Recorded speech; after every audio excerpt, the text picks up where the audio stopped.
Hellbound on a riverboat to Baton Rouge. Hellbound like a rambler with them Cajun blues.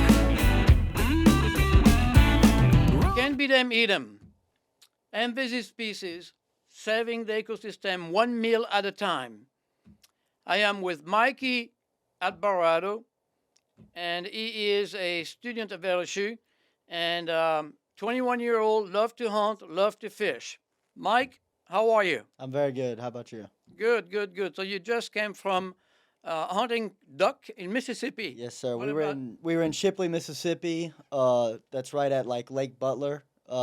We were hunting not Butler itself, but we were hunting a little slough river off to the side of that. But yeah, that's where we just came from. Okay, so any luck? Yeah, we had a little luck. We were hoping we could get on the big ducks, but we ended up shooting teal and a wood duck. But the day before we went, there was a lot of mallards and pintail and Okay, other good species. for you. So you attended one of my presentation on Can't Beat 'em, Eat 'em, that was done at LSU Hilltop, Yeah. and you learn a few things about what we're doing. And I want your thought about fighting invasive species with my solution, one meal at a time. So first, what I liked about it is you seem like you really know what you're talking about, and I've known you for a long. you. I've known you for a long time. I read a little bit of your book today, and it's a pretty inspiring story too. I know in your presentation you talked about it too. At the presentation, you talked about can't beat 'em, eat 'em, and we did. You had the Asian carp cakes that you had brought. I thought those were really good too, just to begin Yeah, with. so you took some home. Yeah, I took some home. And on that, I brought it to my house, and my buddies, I didn't tell them what it was because I wanted them to just try it. And we all ate it, and they all thought it was trout, and they thought it was very good, and everybody ate them all up. And then after the fact, I told them it was carp, and they were very surprised. And so I started telling them about your story and everything, and it just amazed them to think that something like Asian carp could be that good and taste that like that. And I thought it was really cool how you're taking these invasive species like that and making them taste like restaurant food. Like I would pay high dollar to eat food like that. Um, I really like the fact with the Asian carp because with my fishing, especially with the freshwater and the saltwater fishing, when we go out into the marsh, all we see is carp. They're jumping all over the boat. There's not a lot of other fish out there. They're invading, Yeah. the waters. And what you're doing, the can't beat 'em, eat 'em, in my opinion, is the best solution I've heard so far. Yeah, it was a really great presentation though, well set up, and the people that were there were a little bit older, but I could also tell that they were very into it. And I think the main reason why it was older people that was there is those are the people that are in your community that are listening. And like we were talking about bringing in the younger generation, because now my generation, me and my buddies are the ones that want to continue to hunt and fish. And I know for sure I want my kids to be able to experience the hunting and the fishing. Correct. And if we don't bring in that aspect, because there's been multiple attempts to fix these invasive species, not just Asian carp, the hogs and Yeah. all the snails, all sorts of other different species that are invasive. But I think with yours, the can't beat 'em, eat 'em, it's going to be the right way to do it because, I mean, there's what, 8 billion people, 7 billion people in this world. I mean, there's a lot of people to feed. Yeah, there is, and mainly, as you know, in America, we facing hunger. A lot of people are starving, and that's a fact. I think that there is one kid out of 8 that don't know where the next meal is going to come from. So here is my idea, and I want your thought on it. I would like my main objective is to open a research center for invasive species. That research center will have a commercial kitchen where we can take the invasive species, the wild boar, the nutria, many plants out there that are invasive, the Asian carp, and turn it to food to feed the hungry in a soup kitchen to start with, and then move forward. What do you think about that idea? And by the way, on the plants, I truly believe there is thousands of invasive plants in the United States. I think there is some chemistry out of those plants that can be extracted and for the good of humanity. And I want your thought as a young man, a 21-year-old that is worried about the future of your kids when you're going to have them and your future. So, what do you think about that concept? Well, on the plant, one of the things that I thought was really interesting, I live with a couple of buddies of mine, and I was flipping through the book. Hold on a just minute. showing 'em- Marijuana is not invasive. But I was looking through the book and flipping through it, and we were looking at the wild boar and the snails and the carp, and we were just talking about what we would and wouldn't eat. And at the very back of the book is the plants. Yeah. And we were flipping through that. One of my buddies was like, I didn't know that these were even invasive. So there's also a lack of knowledge there on what is invasive and what isn't invasive. Yeah.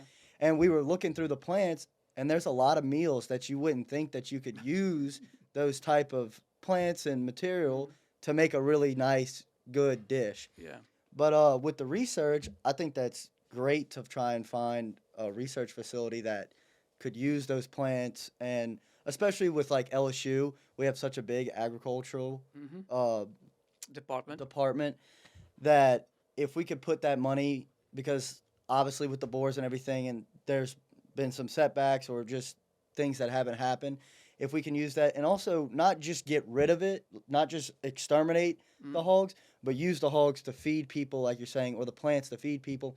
And like we've talked before, we have no idea what these plants might harbor or hold that could fix different illnesses. It could be cancer. Right. It could be all kind of different things out there. We just don't know.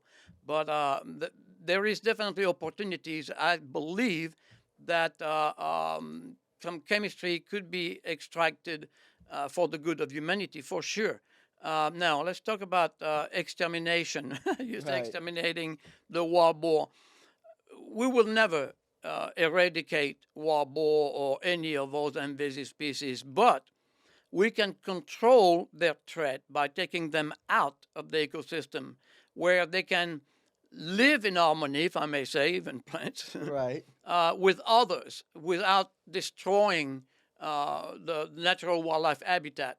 So I want to be clear on one thing, is that we're not here to eradicate, absolutely not. But what we can do is to harvest until we can reach the point where those invasive species will not be a threat to the ecosystem. That's our goal. This is what Can't Beat 'em, Eat 'em is about. Right. We will take those invasive species out of the ecosystem and turn it into food or medication or whatever it is that could be good for humanity. Right. And for people that don't know, and I've just recently in this past year been hunting a lot of different areas, a lot of different places. Mississippi, all over Louisiana, so Sherburne, Lake Charles, Venice, North Louisiana, everywhere I go, especially I notice it in the woods, there's rut marks from these wild boar all over the place, and it actually makes it to where, like, us as hunters, we went to go scout an area the other day. We couldn't get there because there was so much rutting done by these boar that we weren't able to get there. So like you're saying, live in harmony and everything. They are extremely invasive because they're tearing up the entire woods, and it makes it to where it's killing other animals. There's a bunch of trees that you'll see that are falling over, and it's not falling over naturally. The roots have been eaten out from under, and it's Wow. collapsing the trees in the forest, which is not good for the squirrels, the birds, Yeah, all these other things. absolutely. And you think when they eat these trees, these roots, and they knock down these trees, that's acorns, that's pollen, that's all different aspects. It's not just that singular tree. It's the entire ecosystem. So let me ask you a question. If you shot a wild boar, okay, would you be scared of cooking it and eating it? Absolutely not. I'd realistically what I do is I'd take somebody like Chef Philippe, and we'd cut it up, and just like how I do with ducks, Put it on a barbecue pit. right? We put it on a barbecue pit, and it doesn't just feed just me. Yeah. When I Oh, go on a yeah. duck hunt, it's fed me, and it's fed multiple different other families that I bring to. And really, just this past year, I've gotten into the duck hunting a lot, Mm-hmm. and I brought ducks to multiple different families that said, "Oh, I've never eaten wild duck Yeah. before," and they start to cook it and look at it. And I think with the boar and everything like that, once we integrate that into people understanding that, like I was reading in your book, you grew up. That's how you ate food was naturally, and Correct. your Out mother of the wood. and your mother was turning 100 is turned 100 years old in the book, Yeah. and you talk about how her eating habits, it was all natural, all Yeah. natural food. Correct. The average person here is not living to 100 years old, and that's because we're eating McDonald's and all this processed food. And maybe you don't eat a bunch of fast food, but even the processed Yeah. meat that's in the stores like Absolutely. Walmart and stuff. Yeah, I understand. So let me. So you're not scared about that propaganda that is spread out with the media mainly, saying that oh, you have to be careful because wild boar carry parasite and all kind of different microbes and that kind of thing that carry disease, and you have to be careful on eating them. But like I explained on my book, Can Beat 'em, Eat 'em. If you cook them properly, you don't have to worry about anything. Right. So let me enlighten you about one thing that I have found out, and it's on my book. I'm pretty sure you read it. We did a survey. We went to actually the main library here in Baton Rouge, Louisiana, and we asked and we went and researched how many people really died of eating wild game, including ducks, and they Right. do have invasive ducks, by the way, or wild boar or nutria or whatever. And the number came out zero. All right. So we went and look at the food that is processed that you buy in a store or in a restaurant, the fast food industry, for instance. And there is an average of 3,000 deaths per year Wow. related to conventional processed food. So, yes, I will definitely say that eating wild game, it's absolutely much more healthier than Safe. going, in a store and buy stuff you hear I think recall it's product I think all a the lot of time. it's a Yeah. lot of it is misinformation because, like for example, my friends would say they get scared to eat that type of stuff because the misinformation of it's Yeah. gonna make me sick or it's a throwaway animal, things like that. When in reality, for example, whenever you brought my dad to Venice, and Yeah. my dad he never grew up as a hunter or a fisher really. Yeah. It was just a recreational thing he'd do. But you brought him to Venice, and he had the time of his life. He never thought that What were you he's doing there? Nutria-Rat. The Yeah. Nutria-Rat hunt that's happening in February. Hopefully, we can make a Okay. trip there. Can you take the rat part out simply because I'm gonna tell you why. Nutria are strictly herbivores. Okay. But rats are omnivores, and I know it looks like a rat, but truly the nutria again is strictly herbivore and it's extremely nutritious.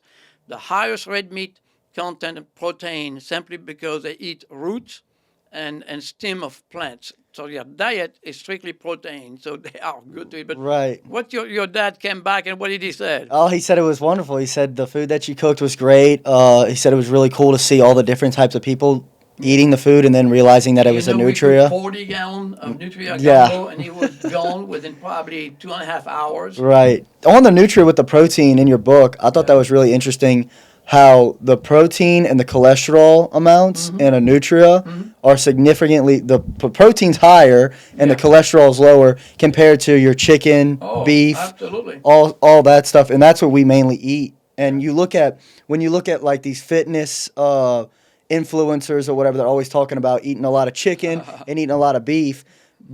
But if they were to eat the nutria Yeah, or stuff no like that, they'd kidding. actually be getting a healthier food source. When we were in Venice, it's interesting you brought that up. We met some trappers, hunters, and they never go to the grocery store. They trap, hunt, fish, and that's what they eat all year round, every day. is what they take out of the Mother Nature. Right. And those guys, I'm telling you, they don't see the doctor. Right. They don't have no health insurance. They don't need it. That's the same way my grandfather that lives in Dulac. They just live forever. The only thing that they get from the grocery store is like, your basic spices and then milk and flour. The rest is mainly they're getting off the land. They're trout, redfish, duck, all deer, stuff like that, the nutria.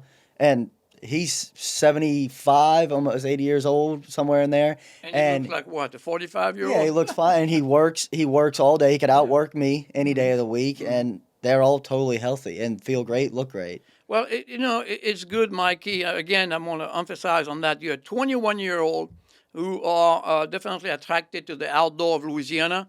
Louisiana is a sportsman paradise, as you know. Yeah. Hunting and fishing here is absolutely incredible. I mean, it really is. When I moved here, when I was your age, I discovered hunting and fishing here. And that's what kept me here, literally. And I had a fishing camp for many years in Venice, actually. And I'd done that for, my God, till I was probably 55 years old. And I truly enjoyed that. And it is remarkable that people like you are not into those video game and cell phone or whatever and going out there in the wild and hunting and fishing and cooking what you hunt. Because when I was brought up, I remember my foster dad telling me, if you kill it, you eat it. And I always preach that. If you kill it, eat it. And that's what you do. You go hunting, you don't, go out there and waste, animals or fish or whatever. Right. You're just going to bring them home and cook it. And I saw it the other day when you were plucking and getting those ducks ready to eat. So tell me about a little bit about the cooking part. So the cooking part for me, I grew up with my mom and my dad and everything, and mom cooked all the food, and I never really cooked. And just in these past couple, 2 to 3 years, I've started, I'm 18 years old, you start to get out the house, and you have to learn to cook. And especially in this past year, I've had a liking for cooking now and starting to like to experience and try different things out. And the hunting has made that I was actually just before this looking at different ways to cook duck and duck poppers. And right now, duck poppers are the more popular thing. But I think a lot of people forget, too, that there's more than just the breast. There's the whole duck. And so I cooked a smothered duck the other day, and I've started to enjoy it because it's an art. It really is an art. There's a lot of ways you can mess up, and there's a lot of ways that you think you mess up, but it really brings a different flavor or a different taste to it.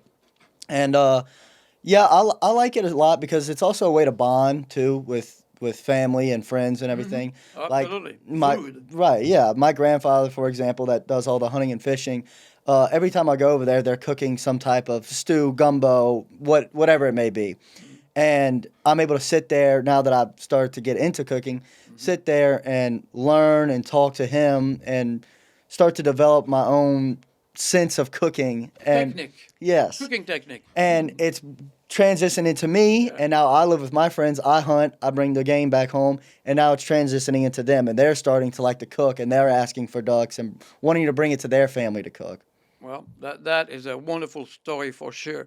So, to me, when you go hunting and fishing, it's a little bit more than just killing the bird or fishing the fish. It's also a relaxation. Absolutely. Going out there and bind with Mother Nature. The other day, you were telling me about when you were hunting duck, you saw some nutria. Yes. But you said you could not shoot them because, Tell me about that part here. So the reason we didn't shoot them is because you don't want to scare away the ducks that you have. But whenever I was about a year or two ago, I went with one of my friends, and we went to a camp down in Lake Charles. It's actually in Cameron Parish, south of Cameron Parish. But we would do a morning hunt with the ducks, and then in the afternoon, we'd go to do the nutria. And we would shoot them because they're invasive. And people talk about getting the tails for money and this and that. But it's almost too much of a hassle to do that, and they don't put it out there enough. So we killed them. we get the tails, but we don't know where we're gonna bring them, and we're also younger at this point, so there's a little bit of lack of maturity. Yeah. But we, if had I known what I know now with the Yeah. nutria and the cooking of it, we would Right. probably have shot them and made a gumbo Yeah. or something like that, and Here you have go. your book You at know, the camp. The gumbo. Let's talk about this. Gumbo is something that is a Louisiana traditional Right. dish, if I may say. It's not just a soup, and that was brought up way back then when the French was kicked out of Canada after coming down and settled in Louisiana. The black pot was what they have, and whenever they go hunting and fishing way back then, think about it. Right. That was the food, and they put it up out there, do a little roux, and then mix it up, and having the gumbo pot. Well, today gumbo is actually a rich man's meal. Right. Get a good gumbo, it'll cost you. But it is a good way to, whatever you can harvest, put up into that black pot. And I guarantee you, if the roux is right, you will have the perfect gumbo. And that's a good way. I think people don't realize too is gumbo is really not that hard to make. It's No. intimidating, but it's really not that hard to make. It's not. And you can put anything in gumbo. And like we're talking with the nutrient and everything, it's mainly people what they mostly put is sausage from the store and then chicken. But there's a lot of other things you can put in there, like the duck and the nutria. They got another dish, the pastelaya. Okay. Familiar with that? Yeah. All right. So it's done mainly with fettuccine, but you can do the big grain spaghetti as well. But we have a dish that we came up with. It's called Invasive Okay. with invasive species, and we actually mixed up all of them. We do that in gumbo too. The wild boar, the nutria, and the Asian carp. Actually, you fried those little pieces, and then you put it on top of the gumbo at the end of the meal. I mean, when the gumbo is done, and it's actually remarkable how good that can be. Yeah.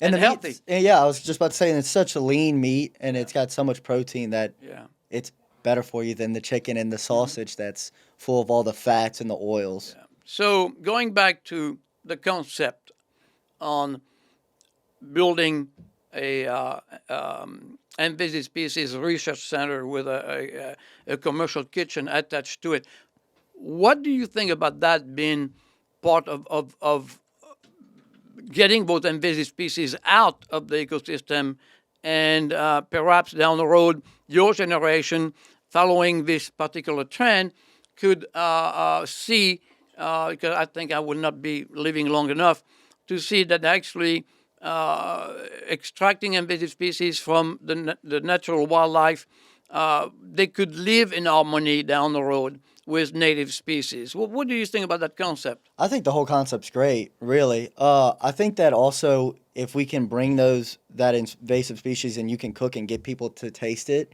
and actually try it, it'll be a realization for them as to how good it is. Absolutely. I mean, I'm with you quite a bit now. I've eaten some of your dishes and I love all of them. They're very, very good. But I think that it also will make people go out and hunt. Like if I had an area to bring them, because there's times where I have to pass on animals because I know that I don't want to just sit them in the freezer for a year, them go bad. Yeah. And if I had a place, like we were talking, getting more jobs for trappers, more jobs for hunters, Correct. more jobs for the people in the soup kitchen too. Oh, absolutely. It would create jobs. It'll create even in the plant. I mean, the research center will, be able to get those young scientists out of the university who are looking for jobs to get them on here and be part of that.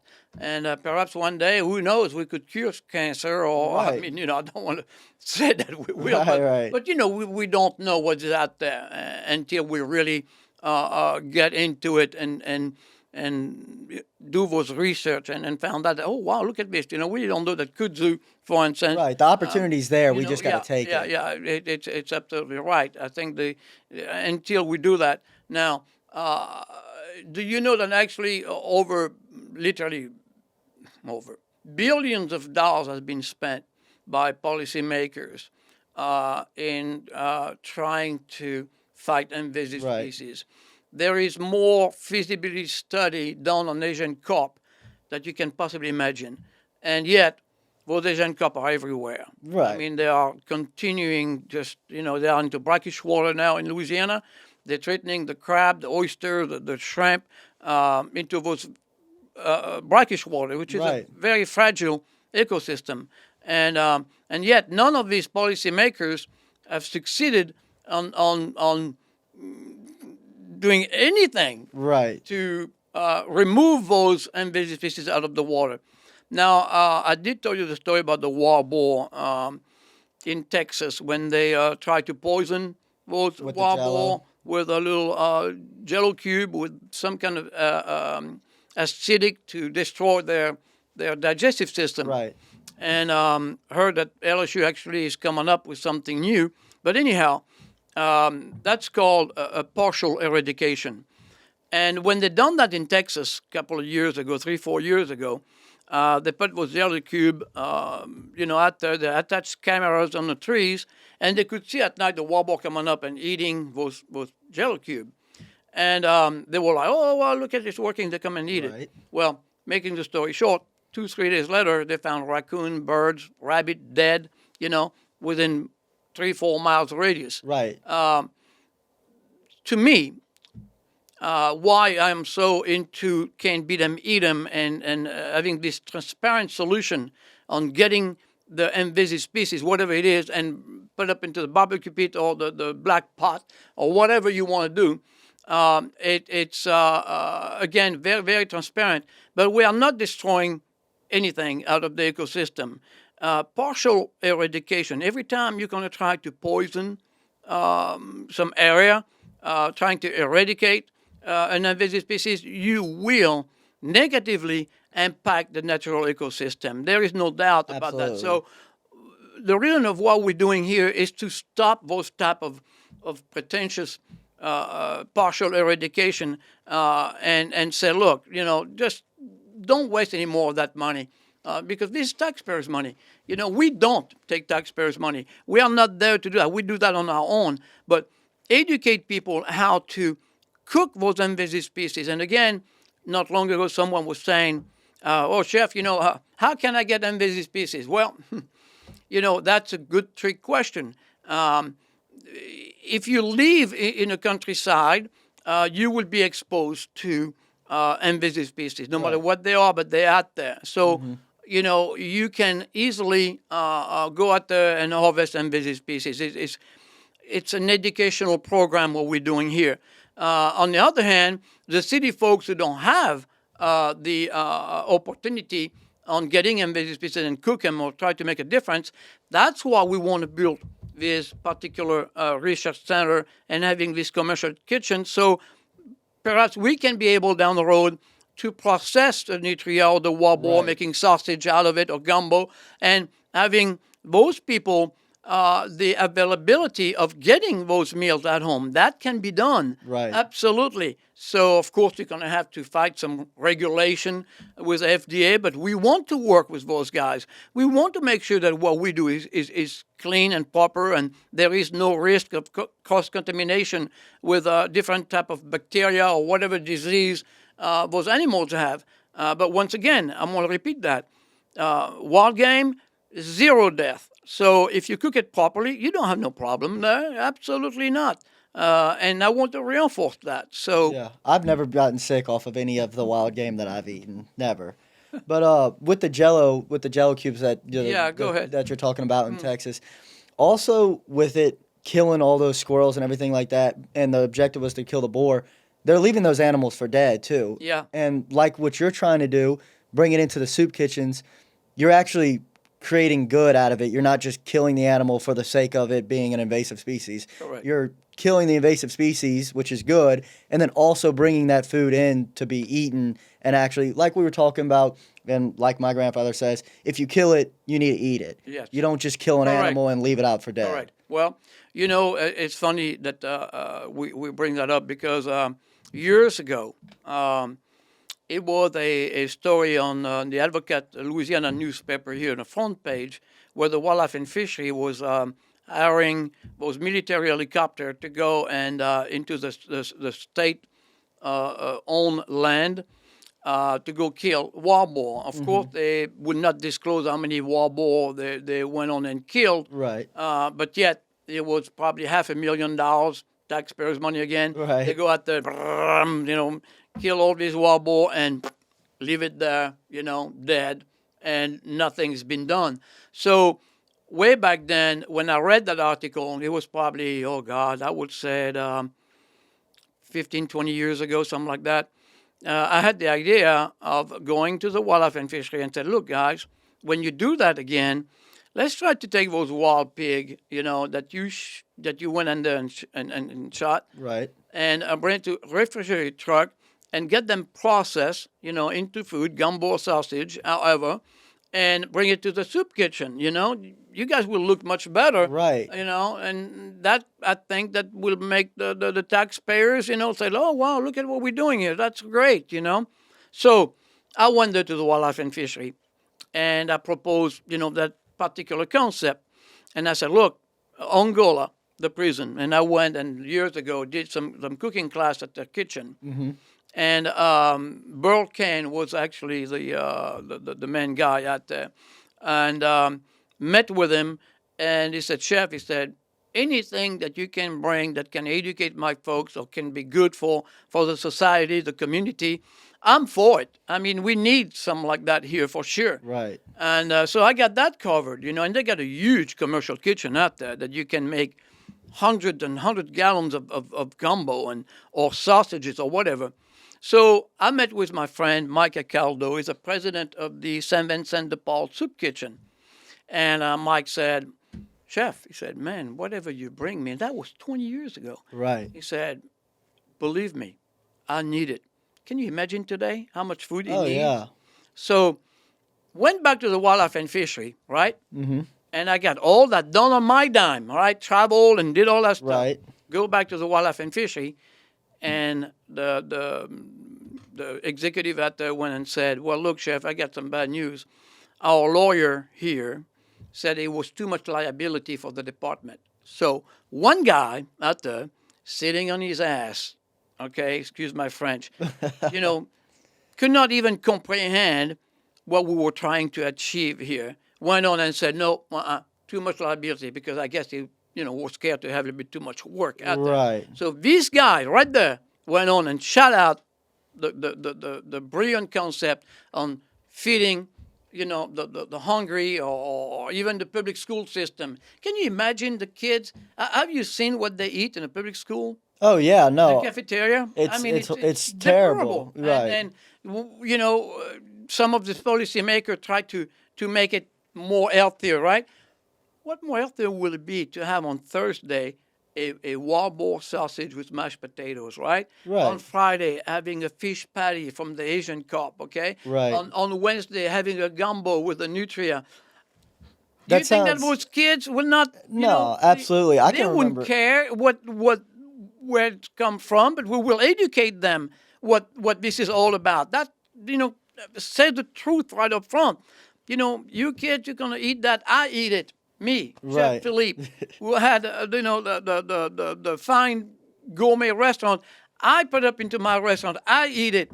So yes, they can eat it for sure. Absolutely. How healthy that would be for those kids to eat those type of products from invasive species, and not knowing it, being part of saving natural wildlife habitat. Right. Whenever I was in middle school, I remember we used to have everything was very like bread and dairy oriented. So you're eating a lot of like cheese roll-ups, pizza, stuff like that, and that's good for like kids. They think that sounds good, but nutria gumbo or sausage or whatever it might be, like you were saying, is healthier, more appetizing. It's helping it's helping the problem. Yeah. Ask yourself, when is the last time you have, beside your duck, when is the last time you have natural protein on your plate? No, very Think about that. very rare, all right? very very rare. Until you go there and get it out of Mother Nature, then, they talk about organic, they make it a big deal at the... Right. But yet, you got the people like Whole Food, having a recall on all kind of different products. So I think that particular theme of organic is way overrated to me. But if you go in the woods and you shoot a wild boar, I guarantee you that don't get any better, or a nutria, or catching Asian carp. And actually, it's easy. You ride the boat, they jump in the boat. So Right. But the key for me is to be able to process those down the road and offer the public the availability on having a taste of those invasive species to eat healthier. And that's what I think down the road this can translate to what Right. we're doing here. And like the presentation that you gave that I went and watched at the LSU Hilltop, I really do think that there's a lot of misinformation and a very negative there's just a negativity around the Asian carp and the boar, and it's just misinformation. I know. Because like we've been talking about, it's healthy, it's edible. It does I've never gotten sick from it. There's been zero that you said. I know. And I think if we can wash out that negativity and the misinformation about these invasive species, kids my age and younger will be a lot more amped to eat these correct. foods. And that's what we want to achieve. Is you know, I know it was an older crowd, and I'm glad to see that the older crowd wants to get involved too as well. But it's you know, representing the young generation, and let them know that have fun out there doing what you know what the fishing and hunting can bring to you, the joy of it. And if you see an invasive species, don't be afraid. Bring it back home and Right. cook it, and you'll be surprised. Absolutely. And a big thing too is you don't just have to be a hunter or fisher. Yeah. People that like to camp, hike, Yeah. all these types of things. Absolutely. Those boars and they're affecting that. And if you want to continue to do that and you want your kids to be able to do that or whoever it might be, we do have to face the problem because like sometimes we go out there, we duck hunt and we don't shoot anything at all. We still enjoy our time out there because Mother Nature, it really is a beautiful and relaxing, like you said. Absolutely. It's a sanctuary. It's nice to be able to go out there and see it. You know, Mikey, 40 years ago, maybe more than 40 years ago, when I first got here, we didn't have really many invasive species. We were not talking about them because they were still kind of silent. The warbler was existing, but yet today now, it is a pandemic that must be addressed. And when I see those scientists and those people out there besides scientists trying to find a way to eradicate,